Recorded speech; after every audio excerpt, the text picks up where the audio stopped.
Myoho Renge Kyo, Myoho Renge Kyo, Myoho Renge Kyo.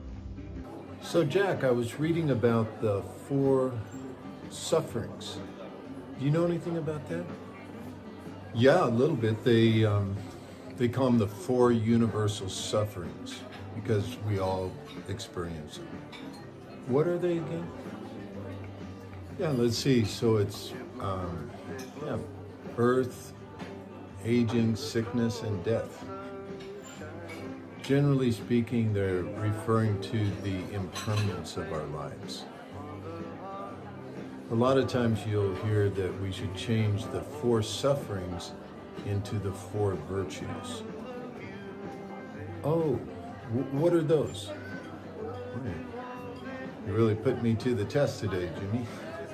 Let's see here. So the four virtues are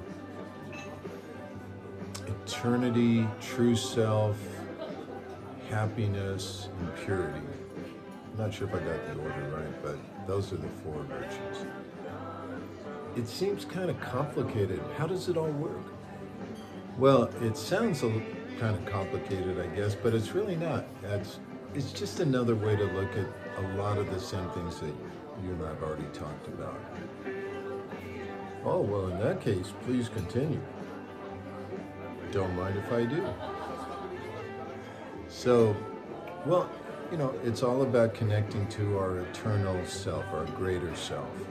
And of course, we do this by chanting Myoho Renge Kyo. What's that translate to again?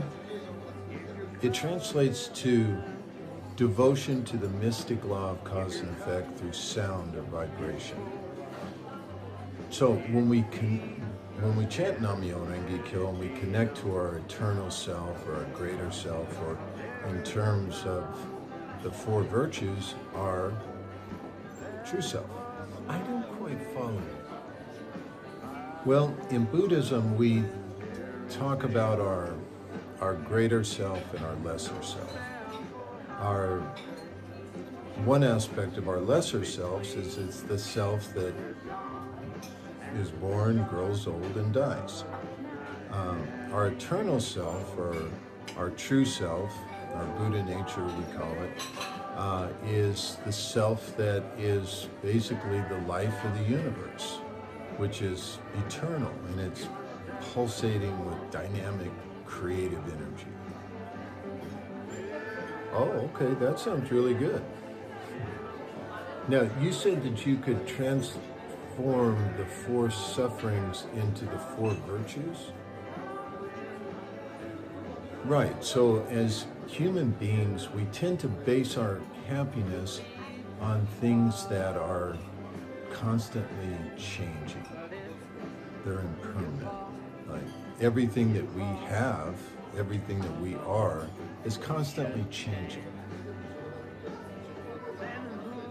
If you think about it, nothing's permanent. Exactly. So if you base your happiness on things that are constantly changing, you're kind of on shaky ground. You're kind of like a ship without a rudder. You know, you're going to get tossed around, and your happiness can be just jerked right out from underneath you. You kind of mixed your metaphors there, Jack. But I see what you mean. So what's the solution? Well, if my true self, my eternal self is the eternal life of the universe, then everybody else's life is too, right? Sounds right to me. So the first step is to chant and tap into our eternal self, or our true self, the life of the universe. And then the second step is to take action for the happiness of other people. Sounds good so far? Let's take sickness, for example. Okay. Sometimes a serious illness can cause people to get depressed, lose hope, right? Definitely. So as Buddhists, we take on the role of the bodhisattva, which is the life state of compassion.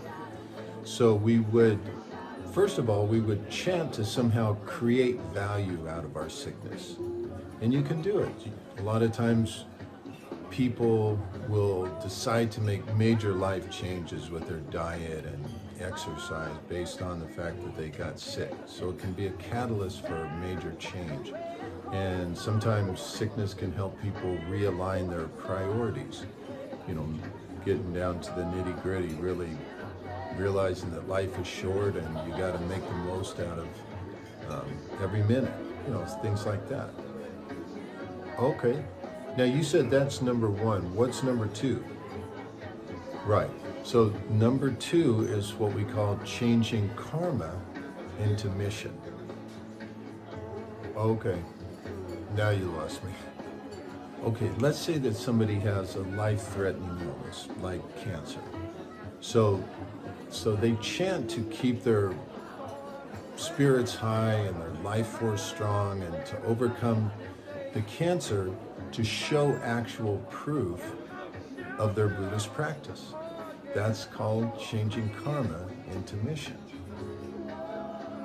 That's interesting. You're sort of connecting your success to a higher purpose. That's it, exactly. And then another aspect of changing karma into mission is that once you overcome a major obstacle like that, like cancer, using your Buddhist practice, along with traditional medicine, of course, then you're in a unique position to encourage somebody else that has the same illness or the same situation. Yeah, I get that. It's kind of like, if you can do it, I can do it too. Right. You know, I remember a guy when I was living in Los Angeles. He was a young man. He was maybe in his mid-30s, and he had been a member of a street gang when he was younger and had been involved in some very serious crime. And then he started practicing, and he felt it was his mission to help other kids that were either in gangs or were, you know, vulnerable to joining gangs. And because he had been, you know, down that same path, then, you know, it helped him to be very successful at encouraging those kids.